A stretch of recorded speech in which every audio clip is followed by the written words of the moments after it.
तो weak interaction जो है, ये जो हम तीन हमारे पास गेज थ्योरीज हैं या क्वांटम मैकेनिकल थ्योरीज हैं, जिसमें स्ट्रॉन्ग या कलर फोर्स है और इलेक्ट्रो डायनामिक्स है या इलेक्ट्रोमैग्नेटिज्म है, वो भी क्वांटम है जिसे हम QED कहते हैं, और फिर QCD है क्वांटम क्रोमोडायनामिक्स जो कि स्ट्रॉन्ग न्यूक्लियर फोर्स है।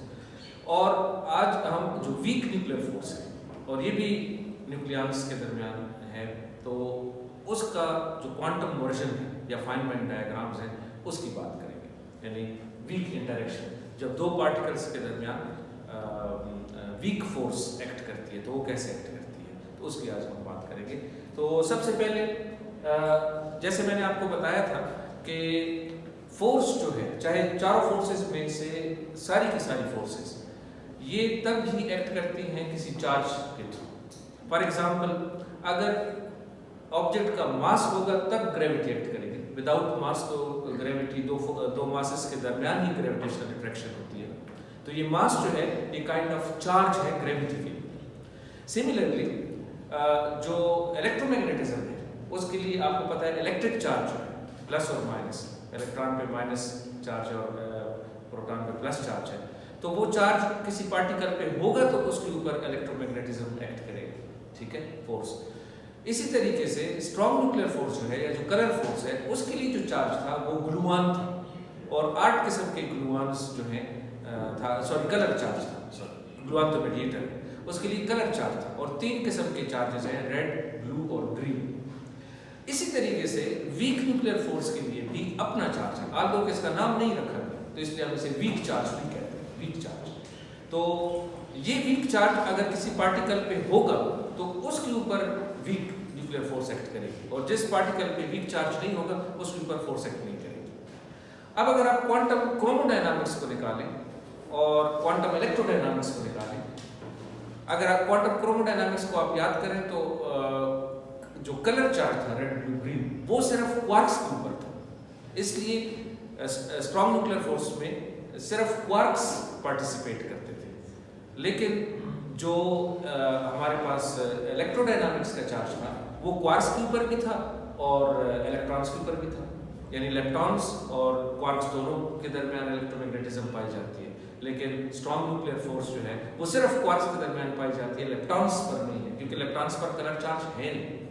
लेकिन ये जो वीक चार्ज है, याद रखें कि ये दोनों के ऊपर है, यानी इलेक्ट्रॉन्स के ऊपर भी है और क्वार्क्स के ऊपर भी है, यानी क्वार्क्स भी वीक चार्ज को कैरी करते हैं और इलेक्ट्रॉन्स भी, यानी इलेक्ट्रॉन, न्यूट्रॉन, टाउ, ये सब वीक चार्ज इनके ऊपर मौजूद है। तो इसका मतलब ये है कि वीक न्यूक्लियर फोर्स जो है वो इलेक्ट्रॉन के ऊपर भी एक्ट करेगी, न्यूट्रॉन के ऊपर भी एक्ट करेगी, तो सारे जितने न्यूट्रिनोस के ऊपर भी एक्ट करेगी, इलेक्ट्रॉन्स पूरी इलेक्ट्रॉनिक फैमिली, स्टैंडर्ड मॉडल की जो इलेक्ट्रॉनिक फैमिली है उसके ऊपर एक्ट करेगी। सिमिलरली क्वार्क्स के ऊपर भी एक्ट करेगी, ठीक है। तो ये तो पहली चीज आपने देख ली जो इलेक्ट्रोडायनामिक्स और जो स्पेशली क्रोमोडायनामिक्स में फर्क है कि वीक चार्ज या वीक न्यूक्लियर फोर्स जो है वो उसका थोड़ा सा रेंज ज्यादा है इन टर्म्स ऑफ पार्टिकल्स, वो बहुत सारे पार्टिकल्स के ऊपर एक्ट करती है, तकरीबन सारे पार्टिकल्स के ऊपर एक्ट करती है। वीक चार्ज तकरीबन सारे पार्टिकल्स कैरी करते हैं। दूसरा जो है कि वीक फोर्स फिर इससे भी ज्यादा थोड़ी सी इनरिच है, इसमें रिचमेंट ज्यादा है। वो किस तरह कि वीक फोर्स जो है वो दो किस्मों में आती है। एक आती है चार्ज्ड, वो मेडिएट करते हैं W पार्टिकल्स, और एक आती है न्यूट्रल और वो मेडिएट करते हैं Z पार्टिकल। अब आप एक और फर्क यहाँ पर ये है कि अगर आपको क्रोमोडायनामिक्स याद है तो हमारे पास रेड, ब्लू और ग्रीन हमारे पास चार्जेस थे, ठीक है, और उसका जो मेडिएटर्स थे वो 8 ग्लूऑन्स थे, लेकिन उनकी टाइप एक ही थी, एक ही तरह के ग्लूऑन्स थे। सिमिलरली इलेक्ट्रोमैग्नेटिज्म में एक ही मेडिएटर था, फोटॉन, एक ही तरह की फोटॉन था और वो मेडिएट कर रहा था। लेकिन यहाँ पर अब प्रॉब्लम ये है कि जो वीक न्यूक्लियर फोर्स है इसके मेडिएटर्स हैं 3 मेडिएटर्स, एक है W+, एक है W- और एक है Z0। इसमें W+ और W- जो है ये चार्ज पार्टिकल है, यानी इलेक्ट्रिक चार्ज है, इलेक्ट्रिक चार्ज की बात कर रहे हैं।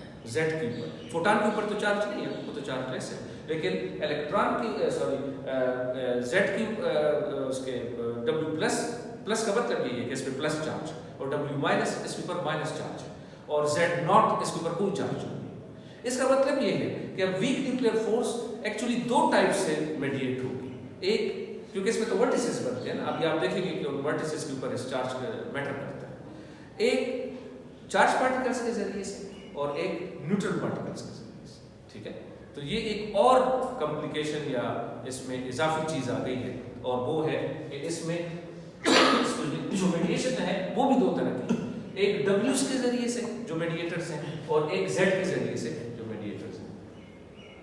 अब इसमें जो वर्टिसेस हमारे पास बनेंगे वो टाइप्स, उसके वर्टिसेस भी ज्यादा, एक हमारे पास तीन किस्म के ये वर्टिसेस बनेंगे। एक बनेंगे इलेक्ट्रॉनिक वर्टिसेस, यानी एक चार्ज पार्टिकल होगा, इलेक्ट्रॉन होगा, और वहां से इलेक्ट्रॉन, अभी मैं आपको डिटेल में दिखाऊंगा, लेकिन इलेक्ट्रॉनिक वर्टिसेस का मतलब ये होगा कि वहां पर सारे पार्टिकल्स इलेक्ट्रॉन इकट्ठे हो रहे होंगे। और फिर उसके बाद क्वार्क वर्टिसेस होंगे जहां पर सारे क्वार्क इकट्ठे हो रहे होंगे, और फिर ये भी होगा कि ये दोनों मिक्स हो जाएंगे, जिसे हम सेमी इलेक्ट्रॉनिक कहते हैं, सेमी इलेक्ट्रॉनिक। तो इलेक्ट्रॉनिक, हेड्रोनिक और सेमी इलेक्ट्रॉनिक, जिसमें इलेक्ट्रॉन्स और हेड्रॉन्स दोनों शामिल। क्वार्क्स और हेड्रॉन्स है, तो हमारे पास इलेक्ट्रॉनिक होंगे, क्वार्क होंगे यानी हेड्रोनिक होंगे, और फिर सेमी इलेक्ट्रॉनिक होंगे यानी इसमें दोनों शामिल होंगे। तो ये एक और कॉम्प्लिकेशन है, यानी दो तरह से, एक तरफ तो मेडिएटर्स दो किस्म के हैं, और फिर उसकी वजह से जो वर्टिसेस बन रहे हैं हमारे पास वो भी तीन तरह के हैं, ठीक है। तो ये इसलिए जो वीक न्यूक्लियर फोर्स है वो ज्यादा इनरिच्ड है एज कंपेयर टू क्रोमोडायनामिक्स या इलेक्ट्रोडायनामिक्स। अब हम स्टार्ट करते हैं और सबसे पहले जाते हैं इलेक्ट्रॉन्स के ऊपर, ठीक है। तो आपको पता है कि जो हमारे पास इलेक्ट्रॉन है उसका जो फंडामेंटल, अच्छा अब इसमें अब दोनों हम देखेंगे, इलेक्ट्रॉनिक वर्टिसेस के ऊपर हम चार्ज भी देखेंगे और न्यूट्रल भी देखेंगे, सही, क्योंकि हमारे पास Z भी है और W's भी है। तो सबसे पहले चार्ज, तो आपको याद होगा कि हम फाइनमेंट डायग्राम्स कैसे अप्लाई करते हैं। फाइनमेंट डायग्राम्स के लिए हम पहले प्रोसेस को सोचते हैं कि हमारे पास प्रोसेस क्या है। प्रोसेस सोचने के बाद हम उसके लिए वर्टेक्स बनाते हैं, और सबसे पहला काम जो हम करते हैं वो प्रिमिटिव वर्टेक्स बनाते हैं। तो अब इस केस में सबसे पहले हम एक प्रोसेस सोचते हैं। प्रोसेस ये है कि हमारे पास एक इलेक्ट्रॉन है, और वो इलेक्ट्रॉन एक चार्ज पार्टिकल के जरिए से, अब चूंकि सारे इलेक्ट्रॉन्स पे, यानी जो हमारे पास तीन मेजर इलेक्ट्रॉन्स हैं, इलेक्ट्रॉन, म्यूऑन और टॉप, उन पे तो नेगेटिव चार्ज है, और जो उनके एकम्पनीड न्यूट्रिनोस हैं, यानी इलेक्ट्रॉन न्यूट्रिनो, टॉन न्यूट्रिनो और म्यूऑन न्यूट्रिनो, वो चार्जलेस है। तो इसलिए यहाँ पर हमारे पास जो नेगेटिव चार्ज है, क्योंकि इक्वेशन के दोनों तरफ चार्ज इक्वल होना जरूरी है, ये बैलेंस जरूर होगा। तो यहाँ पर अगर नेगेटिव चार्ज है तो उस तरफ भी नेगेटिव चार्ज होगा। तो यहाँ पर आपके पास जो नेगेटिव चार्ज है वो इलेक्ट्रॉन है। अब ये इलेक्ट्रॉन क्या क्या हो सकते हैं, ये तीनों हो सकते हैं, ये इलेक्ट्रॉन भी हो सकता है, ये म्यूऑन भी हो सकता है, और ये टॉप भी हो सकता है। तीनों किस्म के जो इलेक्ट्रॉन्स हैं यहाँ आ सकते हैं। और उस तरफ आप देखें तो फिर W माइनस के ऊपर चार्ज है, ठीक है। तो चार्ज तो बैलेंस है दोनों तरफ, और साथ में एक न्यूट्रिनो आ रहा है। तो ये एक प्रिमिटिव वर्टेक्स है कि जिसमें इलेक्ट्रॉन डिके कर रहे काइंड ऑफ न्यूट्रिनो और W माइनस। अगर आप इसका फाइनमेंट डायग्राम बनाएं, जो क्या, यानी क्वांटम वीक इंटरेक्शन का क्वांटम वर्जन क्या होगा, किसके लिए हम सबसे पहला काम हम ये करेंगे कि इसके लिए हम फाइनमेंट डायग्राम्स क्रिएट करेंगे। फाइनमेंट डायग्राम्स हमारे पास, तो अब इस वर्टेक्स के लिए अगर आप फाइनमेंट डायग्राम देखें तो ये देखो, टाइम तो चूंकि ऊपर की तरफ फ्लो कर रहा है, टाइम की डायरेक्शन ऊपर है, तो हमारे पास एक इलेक्ट्रॉन है, फिर एक न्यूट्रिनो है, इलेक्ट्रॉनिक न्यूट्रिनो, यानी उसी का न्यूट्रिनो होगा, और फिर हमारे पास W माइनस है, यानी मेडिएटर है। अच्छा, इस केस में याद रखें कि हम जो मेडिएटर है उसको डैश लाइन से रिप्रेजेंट करेंगे, यानी ये दो तीन रूल्स फाइनमेंट डायग्राम्स के लिए जरूरी है। नंबर 1, जो पार्टिकल्स हैं उनको स्ट्रेट लाइंस और एरोस जो हैं वो टाइम को शो करेंगे, अगर एंटी है तो फिर उल्टा एरो लगाएंगे।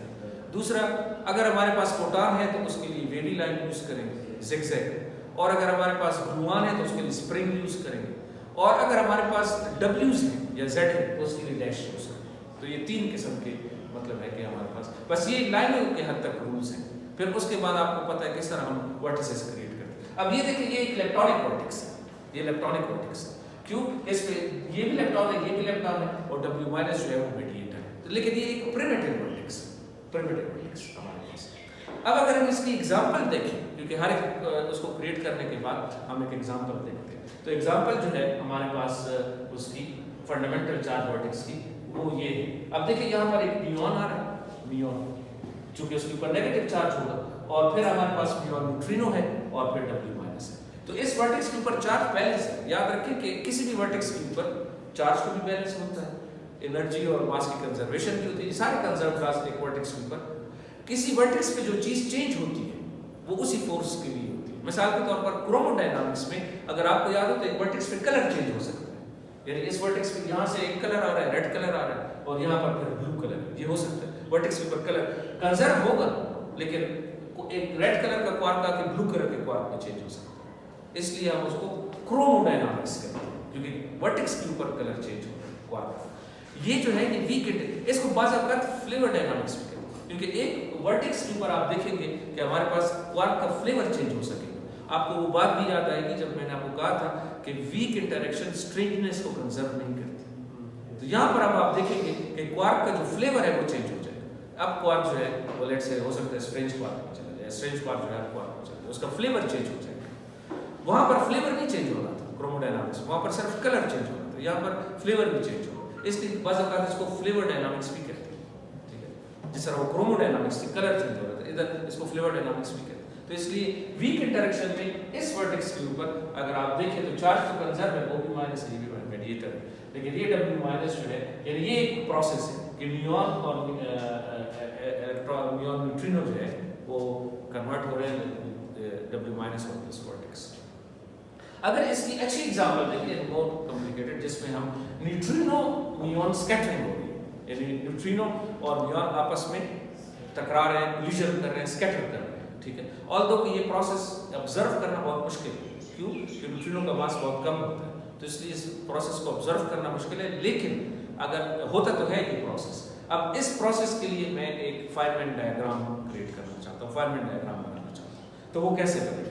देखिए, सबसे पहले तो इक्वेशन लिखिए कि नियॉन और नियॉन न्यूट्रिनो, न्यूट्रिनो की इलेक्ट्रॉन न्यूट्रिनो की आपस में इंटरेक्शन हो रही है और उससे इलेक्ट्रॉन और ये बन रहे हैं।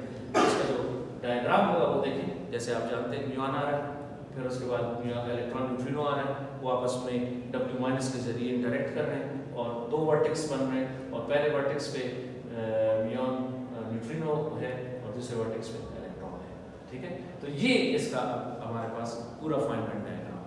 अब आपने ये फाइनमेंट, अब इसे कैलकुलेशन नहीं की, नेक्स्ट स्टेप अब ये हम करेंगे, इस फाइनमेंट डायग्राम से कैलकुलेशन करेंगे, फोर्स को बाकायदा कैलकुलेट करेंगे, वो मैं आपको बाद में सिखाऊंगा, लेकिन फिलहाल तो हम डायग्राम्स बनाते हैं। तो वीक फोर्स के अंदर जो हमारे पास इलेक्ट्रॉनिक चार्ज वर्टेक्स है, ये उसकी एग्जांपल है। लेकिन जैसे मैंने आपको कहा कि लेबोरेटरी में इस तरीके का जो डायग्राम है वो या एक्सपेरिमेंट है, ये हो तो सकता है लेकिन ज़रा मुश्किल है। अगर आपको एक बात याद हो, मैंने आपको ये कहा था कि इन डायग्राम्स को आप टोपोलॉजिकली चेंज भी कर सकते हैं। टोपोलॉजी का मतलब ये है, यानी इस केस में टोपोलॉजी का मतलब ये है कि आप इसकी ओरिएंटेशन को चेंज कर सकते हैं, ठीक है जी, हाँ बिल्कुल, इसकी ओरिएंटेशन चेंज हो सकती है। मिसाल के तौर पर अगर मैं इसकी ओरिएंटेशन को चेंज करूं तो ये डिके, यही डायग्राम जो है ये डिके ऑफ नियॉन बन जाएगा। देखिए, इसको मैंने अपसाइड डाउन कर दिया,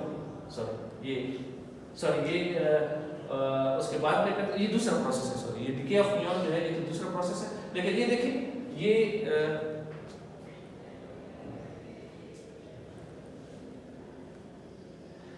डिके ऑफ ये एक्चुअली नियॉन जो है, ये देखिए डिके हो रहा है इलेक्ट्रॉन न्यूट्रिनो और इलेक्ट्रॉन और प्लस नियॉन। यहाँ पर इस वर्टेक्स के ऊपर नियॉन है और नियॉन न्यूट्रिनो है, और फिर W माइनस है, लेकिन W माइनस इस वर्टेक्स के ऊपर, सेकंड वर्टेक्स के ऊपर अगर आप देखें है ये इधर, ये यहाँ पर इसका इलेक्ट्रॉन और इलेक्ट्रॉन न्यूट्रिनो के दरमियान ये डिके हो रहा है। तो ये एक तरह से डिके ऑफ नियॉन है कि नियॉन डिके कर रहा है, लेकिन उस डायग्राम की टोपोलॉजी जरा डिफरेंट है और इस वर्टेक्स के ऊपर जो है वो चेंजेस आ गई, और वर्टेक्स जो है अब आप देख रहे हैं कि वो इन दो पार्टिकल्स, इसकी आउटगोइंग पार्टिकल जो है वो ये दो है। लेकिन ये जो प्रोसेस है ये लेबोरेटरी में ज्यादा ऑब्जर्वेबल है। जब नियॉन डिके करते हैं, आपको पता है कि नियॉन डिके जो है वो यूजुअली हम कॉस्मिक शावर और उन चीज़ों में ऑब्जर्व करते हैं, तो ये ज़्यादा ऑब्जर्वेबल प्रोसेस है जो कि वीक फोर्स के जरिए से होता है। बल्कि वीक फोर्स का सबसे इम्पॉर्टेंट और सबसे मशहूर जो है वो बीटा डिके है। अब इसके अंदर हम वो प्रोसेस में देखेंगे। अच्छा जी, अब ये तो लेप्टॉन की जो हमने देखी वो चार्ज लेप्टॉन हो गया, चार्ज वर्टेक्स। अब इसके बाद हम जाते हैं फंडामेंटल जो कि न्यूट्रल वर्टेक्स है, यानी जिसके ऊपर Z के जरिए से इंटरेक्शन होगी, ये दूसरी टाइप है। तो Z की इंटरेक्शन जो है वो आप देख रहे हैं कि ये जनरल डायग्राम है उसका, कि हमारे पास एक इलेक्ट्रॉन है, वही इलेक्ट्रॉन दूसरा इलेक्ट्रॉन, और इस वर्टेक्स के ऊपर हमारे पास अब न्यूट्रल है, Z के जरिए से होगा। W के जरिए, W माइनस की एग्जांपल हमने देखी, और अब हम Z की एग्जांपल देख रहे हैं कि वो न्यूट्रल है। और इसकी सबसे इम्पोर्टेंट जो कंट्रीब्यूशन है, देखें कूलम्स लॉ जो है कि दो इलेक्ट्रॉन, अब इलेक्ट्रॉन के ऊपर भी वीक चार्ज है, इलेक्ट्रॉन चूंकि इलेक्ट्रॉन है, तो कूलम्स लॉ में जब आप कूलम लॉ कैलकुलेट करते हैं तो अगर दो इलेक्ट्रॉन के दरमियान रिपल्शन है तो वो तो इलेक्ट्रोमैग्नेटिज्म होगा, फोटॉन के दरमियान मेडिएट होगा। लेकिन चूंकि इलेक्ट्रॉन के ऊपर वीक चार्ज है तो साथ साथ वीक फोर्स भी उधर एक्ट करेगी। तो अगर स्ट्रिक्टली स्पीकिंग जो कूलम लॉ हम कैलकुलेट करते हैं वो पूरा सही नहीं है, उसके अंदर वीक फोर्स की कंट्रीब्यूशन भी शामिल है, लेकिन वो इतनी नेग्लिजिबल है, वीक फोर्स इतनी वीक है कि हम उसको अक्सर निग्लेक्ट कर देते हैं। लेकिन लेबोरेटरीज के अंदर यानी सर्न डेजी के अंदर ये बाकायदा correction to the Coulomb's law ये ऑब्जर्व किया गया है, जहाँ पर हम वीक फोर्स का भी कंट्रीब्यूशन जो है वो कैलकुलेट करते हैं। मिसाल के तौर पर ये हमारे पास कूलम्स लॉ है, करेक्शन टू कूलम्स लॉ। आप देखते हैं कि इस प्रोसेस के अंदर ये जो प्रोसेस है हमारे पास न्यूट्रॉन और इलेक्ट्रॉन न्यूट्रिनो की जो स्कैटरिंग है, इसके अंदर हमारे पास ये इलेक्ट्रोमैग्नेटिक कंट्रीब्यूशन है, जिसमें इलेक्ट्रॉन की हमारे पास जो कंट्रीब्यूशन है वो इलेक्ट्रोमैग्नेटिक है, लेकिन साथ ही साथ इसके अंदर हमारे पास वीक फोर्स की कंट्रीब्यूशन भी आनी चाहिए। वीक फोर्स की कंट्रीब्यूशन क्यों कि इन दो वर्टेक्स के ऊपर सिर्फ जो है वो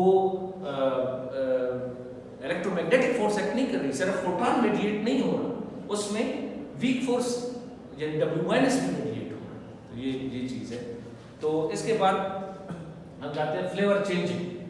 जैसे मैंने आपको कहा था कि ये जो फोर्स है वीक फोर्स, इसके ऊपर फ्लेवर चेंज होता है। मिसाल के तौर पर एक क्वार्क यहाँ पर आ रहा है और ये क्वार्क अब क्वार्क्स के ऊपर भी एक्ट करती है ना, क्योंकि वीक फोर्स जो है क्वार्क्स के ऊपर भी, वीक चार्ज जो है वो क्वार्क्स भी कैरी करते हैं।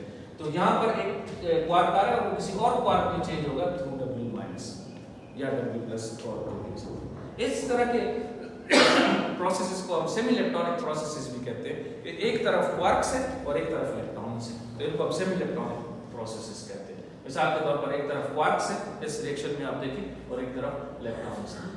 ये देखिए अब क्वार्क्स, ये देखिए down quark, up quark, down quark और ये आपस में इंटरैक्ट करते हैं। तो ये सेमी इलेक्ट्रॉनिक प्रोसेसेस है जिसमें दोनों इलेक्ट्रॉन्स और हेड्रॉन्स दोनों कंट्रीब्यूट करते हैं।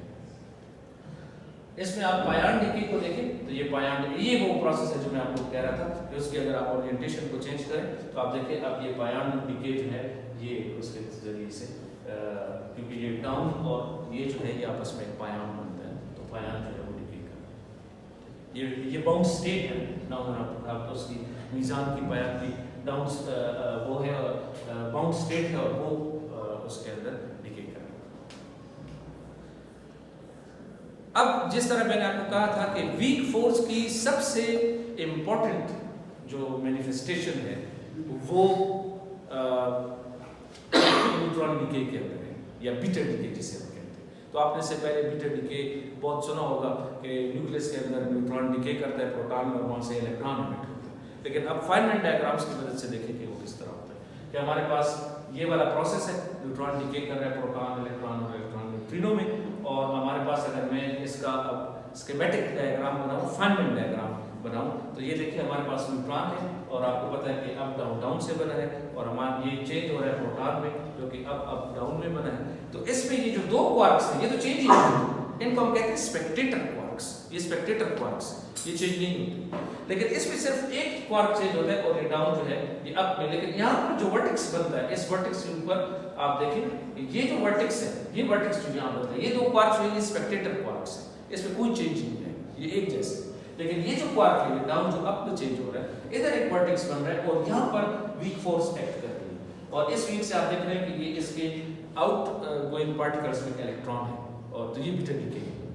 तो न्यूट्रॉन जो है वो प्रोटॉन में चेंज हो रहा है, लेकिन दो क्वार्क्स तो बिल्कुल चेंज नहीं हो रहे, स्पेक्टेटर क्वार्क्स बिल्कुल चेंज हो रहे हैं, सिर्फ दरमियान में एक ही क्वार्क चेंज हो रहा है और वो जो है वो क्वार्क से फिर डिके हो रहा है, यानी हमारे पास डाउन क्वार्क जो है अप क्वार्क में चेंज हो रहा है। लेकिन इस वर्टेक्स के ऊपर आप देख रहे हैं कि W- और W- फर्दर डिके करता है इलेक्ट्रॉन और इलेक्ट्रॉन न्यूट्रिनो में और इससे हम कहते हैं बीटा डिके।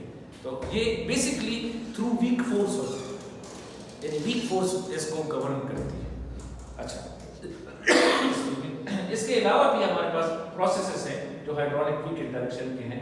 मसलन डेल्टा नॉट जो है ये भी एक पार्टिकल है, हाइड्रॉन है या बरियान है। इस बरियानिक पार्टिकल्स में आप देखें डेल्टा नॉट जो है ये प्रोटॉन में चेंज हो रहा है, दो स्पेक्टेटर क्वार्क्स है और ये इस वर्टेक्स के ऊपर आप देख रहे हैं ये पारा में चेंज हो रहा है। इस तरीके से ये भी एक प्रोसेस है।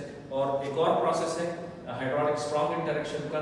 अच्छा, अब इसमें एक पॉइंट ये है कि इसमें किसी इस वर्टेक्स के ऊपर ग्लूऑन चेंज हो सकता है। मतलब ये जो डाउन क्वार्क है ये अप क्वार्क में चेंज हो रहा है, लेकिन इस वर्टेक्स के ऊपर आप देखिए एक ग्लूऑन प्रोड्यूस होता है। अब यहाँ स्ट्रॉन्ग फोर्स एक्ट करती है, यहाँ पर ग्लूऑन प्रोड्यूस होता है और यहाँ पर फिर ये ग्लूऑन थ्रेड एब्जॉर्ब होता है। लेकिन इस वर्टेक्स के ऊपर फिर एक डाउन क्वार्क और यहाँ पर फिर एक अप क्वार्क और बायां। तो ये आप देखिए कि ये जो हमारे पास है ये हाइड्रोलिक स्ट्रॉन्ग इंटरेक्शन भी इसके अंदर इसकी कंट्रीब्यूशन।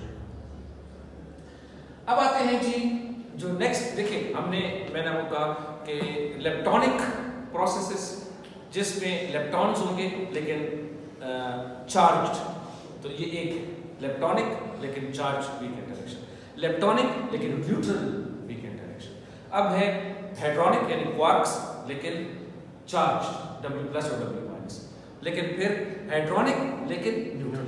तो ये अब हाइड्रोनिक है लेकिन न्यूट्रल है। तो ये Q चार्ज यानी क्वार्क है और क्वार्क दो क्वार्क इस वर्टेक्स के ऊपर थ्रू Z जो है यानी न्यूट्रल मेडिएटर के जरिए से Z0 के जरिए से। तो इसमें जो एग्जांपल है वो प्रोटॉन न्यूट्रिनो इंटरेक्शन है। और इसके अंदर अगर आप इस प्रोसेस को देखें तो ये न्यूट्रिनो इस वर्टेक्स के ऊपर Z पार्टिकल को क्रिएट करता है और इस वर्टेक्स के ऊपर फिर आप देखें दो स्पेक्टेटर क्वार्क्स है प्रोटॉन के अंदर और यही प्रोटॉन है, लेकिन इस वर्टेक्स के ऊपर ये चूंकि ये अब न्यूट्रल है ना तो चार्ज तो चेंज नहीं होता, चार्ज तो चेंज नहीं होता ना, ये तो न्यूट्रल है। यहाँ पर कोई जो इसका चार्ज है उसी का चार्ज है, लेकिन ये जो रिएक्शन है ये होता है प्रोटॉन और यहाँ न्यूट्रिन की स्कैटरिंग जब होती है तो बेसिकली आपको एंड पार्टिकल्स फिर दोबारा वही मिलेंगे, लेकिन उनकी इंटरेक्शन जो है वो आपस में होती है। तो ये प्रोटॉन न्यूट्रिन इंटरेक्शन जो है that is governed by the hydronic neutral weak interaction. अब वो बात जो हमने की थी कि स्ट्रेनलेस चेंजिंग वीक इंटरेक्शन, जब स्ट्रेनलेस को चेंज करती है तो उसको तो कंजर्व नहीं करती। तो अगर आप इस डायग्राम में देखें ये लैम्डा वाले में, तो इसमें देखें तो हमारे पास ये जो लैम्डा पार्टिकल इसमें ये अप डाउन जो है ये दोनों जो है ये दोनों पार्टिकल्स जो है अप और डाउन ये स्पेक्टेटर्स है, ये स्पेक्टेटर क्वार्क्स है, ये कंट्रीब्यूट नहीं करते। लेकिन यहाँ देखिए ये स्ट्रेंज क्वार्क जो है ये अप क्वार्क में चेंज हो रहा है और इस वर्टेक्स पे W- और फिर आपके पास ये W- जो है वो डाउन और अप क्वार्क में कन्वर्ट हो रहा है। तो इस तरीके ये जो प्रोसेस है इसमें आप देखिए एक स्ट्रेंज क्वार्क जो है इसकी स्ट्रेननेस और ये अप क्वार्क में चेंज हो रहा है। तो इसमें वो स्ट्रेननेस इस वर्टेक्स के ऊपर कंजर्व नहीं है, स्ट्रेननेस चेंज हो गई। तो जिस तरह स्ट्रॉन्ग न्यूक्लियर फोर्स में स्ट्रेननेस कंजर्व थी किसी भी एक वर्टेक्स के ऊपर स्ट्रेननेस चेंज नहीं थी, लेकिन वीक न्यूक्लियर फोर्स के अंदर स्ट्रेननेस कंजर्व नहीं है। एक वर्टेक्स के ऊपर स्ट्रेननेस तब्दील हो सकती है, चेंज हो सकती है। फिर ये इसका मतलब ये है कि एक जनरेशन के क्वार्क्स जो है वो दूसरी जनरेशन में चेंज हो सकते हैं, ठीक है, क्योंकि हमारे पास यानी आप ये देखिए कि हमारा ये आइडिया कभी को एक जापानीज फिजिसिस्ट ने दिया कि आपके पास देखिए ये फर्स्ट जनरेशन है, अप और डाउन की फर्स्ट जनरेशन थी और चार्म और स्ट्रेनलेस की सेकंड जनरेशन थी और टॉप और बॉटम की थर्ड जनरेशन थी। ये जनरेशंस हैं हमारे पास क्वार्क्स की और उसमें इन जनरेशंस में आप देख सकते हैं कि स्ट्रेननेस जो है वो स्ट्रेंज क्वार्क जो है वो अप क्वार्क में चेंज हो रहा है। तो एक जनरेशन का, इससे पहले ये था कि एक जनरेशन से दूसरी जनरेशन में चेंज नहीं होता था, यानी स्ट्रॉन्ग न्यूक्लियर फोर्स में या इलेक्ट्रोडायनामिक्स में जनरेशन चेंज नहीं होती। अब जो है किसी एक वर्टेक्स के ऊपर जनरेशन चेंज हो सकती है, यानी हमारे पास स्ट्रेंज क्वार्क जो है जो कि सेकंड जनरेशन का पार्टिकल है क्वार्क है वो फर्स्ट जनरेशन के उसमें चेंज हो रहा है। तो इसको अब इसका मतलब ये है कि क्वार्क्स आपस में मिक्स भी हो सकते हैं। तो कभी भी ने ये आइडिया दिया कि असल में ये इस तरह इनकी अरेंजमेंट नहीं है बल्कि इस तरह ये अप और डी प्राइम है। अब डी प्राइम जो है वो बिल्कुल सिर्फ डी के बराबर नहीं है, वो सबकी लीनियर कॉम्बिनेशन है। इस तरीके से सी और एस प्राइम है और डी और बी प्राइम है, यानी इनकी सेटिंग इन मैट्रिसेस की इस तरह है। और इसके लिए फिर कोबायाशी मासाकावा का जो मैट्रिक्स है ये वाला, ये मैट्रिक्स बड़ा जरूरी है। अब अगर आप इसमें देखें तो D prime S prime B prime जो है वो इस मैट्रिक्स के बराबर है। यानी ये जो है ये मिक्सिंग क्रिएट करें। अगर आप मैट्रिक्स मल्टीप्लिकेशन करेंगे तो आपके पास डी प्राइम जो है वो ये डी इसके साथ बी के साथ मल्टीप्लाई, और ये जो वी ये कुछ नंबर्स हैं जो कि एक्सपेरिमेंट से ये नंबर्स कैलकुलेट किए हैं, और ये नंबर जो है वो हमारे पास इनके बराबर है। ये नंबर्स हैं, स्मॉल नंबर्स हैं, लेकिन इसका मतलब ये है कि कुछ क्वार्क जो है मसलन स्ट्रेंज क्वार्क जो है वो कुछ अप क्वार्क में चेंज हो सकता है, कुछ डाउन क्वार्क में चेंज हो सकता है, सो ऑन। तो इसके क्वार्क्स आपस में मिक्स अप हो जाते हैं। तो कबीबू का जो आइडिया था कि क्वार्क्स की आपस में मिक्सिंग होती है किसी भी एक वीक वर्टेक्स के ऊपर, तो अब जनरेशंस जो है उनकी आपस में मिक्सअप नहीं हो सकता है, एक जनरेशन दूसरी जनरेशन में कन्वर्ट हो सकती है। तो इन नेटशेल जो आज हमने देखा कि हमारे पास जो वीक न्यूक्लियर फोर्स है वो ऑल्दो के सिमिलर है उसकी सेटिंग, जैसे हमने क्वांटम इलेक्ट्रोडायनामिक्स के रिफाइनमेंट डायग्राम्स बनाए थे या क्वांटम क्रोमोडायनामिक्स में, लेकिन उसमें एनरिचमेंट ज़्यादा है, उसमें चीज़ें ज़्यादा है। मिसाल के तौर पर सबसे पहली बात तो यह है कि उसमें मेडिएटर्स ज़्यादा है, 3 मेडिएटर्स हैं, लेकिन मेडिएटर्स की टाइप्स हैं, चार्ज भी हैं और न्यूट्रल भी हैं। फिर साथ ही साथ हमने ये भी देखा कि हमारे पास जो वीक न्यूक्लियर फोर्स है, एक तो उसका जो चार्ज है वो भी तकरीबन सारे पार्टिकल्स के ऊपर है, वो इलेक्ट्रॉन्स के ऊपर भी है और वो क्वार्क्स के ऊपर भी है।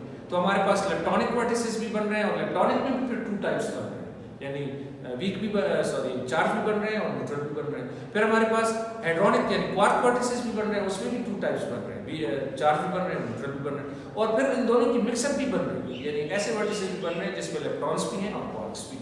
तो इस तरह इसके तकरीबन 4-5 किस्म टाइप्स बन गए वीक न्यूक्लियर फोर्स की, लेकिन ऑलमोस्ट जो डायग्राम्स की सेटिंग है और वो चीज़ जो है वो उसी तरीके से है। ठीक है, क्वेश्चन? हाँ, एक चीज सॉरी मुझसे भूल गई, वो मैं आपको वीक और इलेक्ट्रोमैग्नेट, ये जो W और Z है ये आपस में भी कपलिंग करता है। जाहिर बात है कि ऊपर चार्ज है तो ये इनकी कपलिंग है, ये डायग्राम्स मैंने इधर बनाए।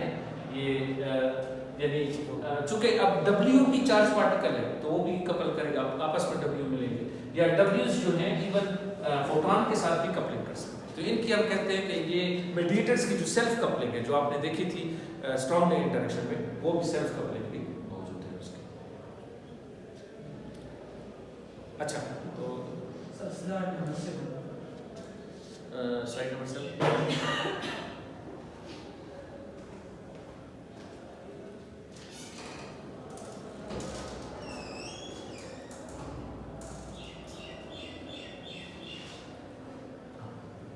सर हमने ये कहा कि वर्टेक्स पे चार्ज कंजर्व, लेकिन यहाँ पे देखें तो यहाँ पे वर्टेक्स पे चार्ज कंजर्व है, एक तरफ इलेक्ट्रॉन और दूसरी तरफ न्यूट्रिनो है।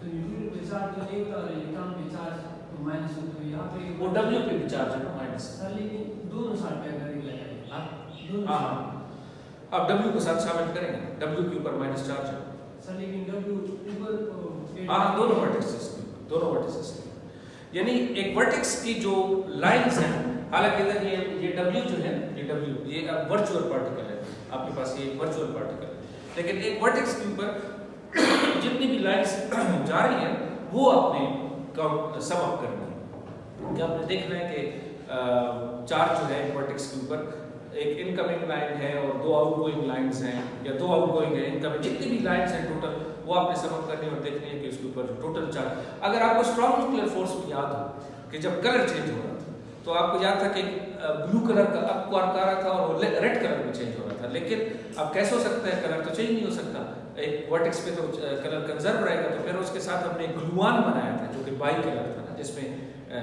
रेड भी था, एंटी रेड था और ब्लू था, तो रेड और एंटी रेड आपस में कैंसिल हो गए और सिर्फ ब्लू रह गया ना वर्टेक्स के ऊपर। तो इस तरह यहाँ भी है कि आपने W का जो चार्ज है वो भी माइनस है। सर न्यूट्रॉन डिके में हमने W माइनस को डिके किया था और प्रोटॉन, सर लेकिन न्यूट्रॉन को हमने फाइन डायग्राम में शो नहीं किया, सर ये क्यों नहीं किया?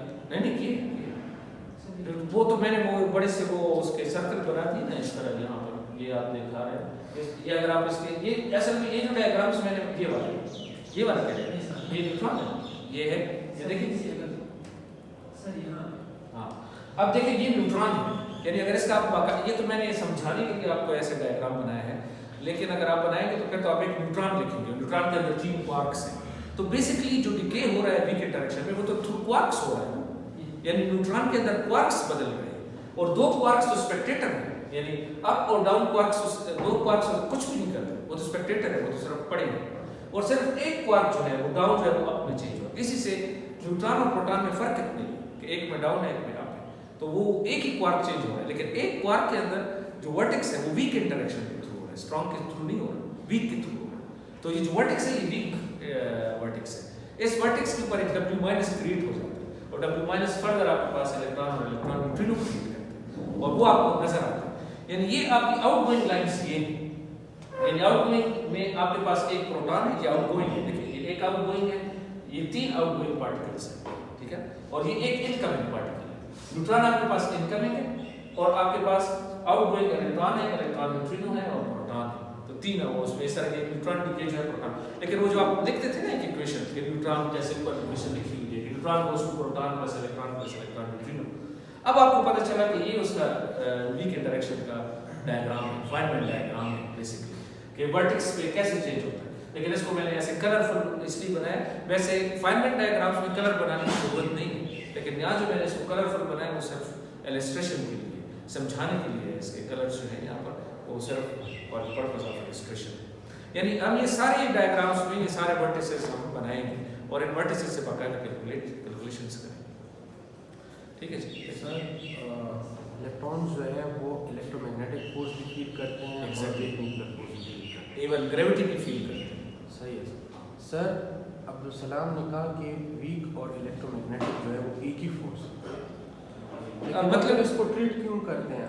नहीं, वो हाई एनर्जी पे है, यानी हाई एनर्जी पे यही फोटॉन और W+W-Z0 चार जो मेडिएटर्स है, फोटॉन जो है वो वीक न्यूक्लियर फोर्स इलेक्ट्रोमैग्नेटिज्म का मेडिएटर है और W+W-Z0 ये तीन जो हैं ये वीक में, तो ये चारों पार्टिकल्स सिमेट्रिक हो जाते हैं इन टर्म्स ऑफ मास, इन सारे मासलेस हाई एनर्जी। अब उधर की बात नहीं कर रहे, हम तो ये उस वक्त बात कर रहे हैं जब ये फोर्सेज आपको सेपरेटेड है और इनको हम अलग अलग ट्रीट कर रहे हैं, लेकिन जब आप हाई एनर्जी पे जाएं तो ये वाकई ये पार्टिकल जो है ये सारे एक ही मास के हो जाते हैं और एक ही तरह, ऐसा लगता है जैसे एक मेडिएटर है, इलेक्ट्रोवीक फोर्स का एक ही मेडिएटर है, लेकिन वो एक अलग बात। अभी हमने ये इलेक्ट्रोवीक थ्योरी नहीं पढ़ी है, ये अलग चीज़ है। अब तो अभी हमने सिर्फ वीक इंटरेक्शन पढ़ी है और उसमें उसके मेडिएटर्स फोटॉन से डिफरेंट है और दोनों ये समझ लें कि लो एनर्जी के ऊपर है जो आपको नजर आती है आप लेबोरेटरी में, आप जब इसका टेम्परेचर बढ़ाएंगे हाई एनर्जी पे जाएंगे फिर आपको डिफरेंट यहाँ पर जी। बीटा डीके दो टाइप के होते हैं, एक न्यूट्रॉन डीके होते हैं और एक प्रोटॉन डीके होता है। क्या चीज़? बीटा डीके, एक बीटा माइनस डीके, एक बीटा प्लस डीके। सर यहाँ पे हमने बीटा प्लस डीके सुने हैं। हाँ नहीं, ये थ्रू यानी मैंने सिर्फ ये शो किया कि वीक इंटरेक्शन कैसे जो है ये न्यूट्रॉन डीके जो है, न्यूट्रॉन डीके जिसमें W- वो आपका पॉजिट्रॉनिक डीके जो है वो डिफरेंट है, लेकिन यहाँ पर वो W- के जरिए से जो डीके हो रहा है न्यूट्रॉन का प्रोटॉन वो मैंने सर फिर पॉजिट्रॉन डीके जो बीटा प्लस डीके है उसमें अप और डाउन में चेंज W+ आ जाएगा। सही है। Thank you. Thank you. Thank you.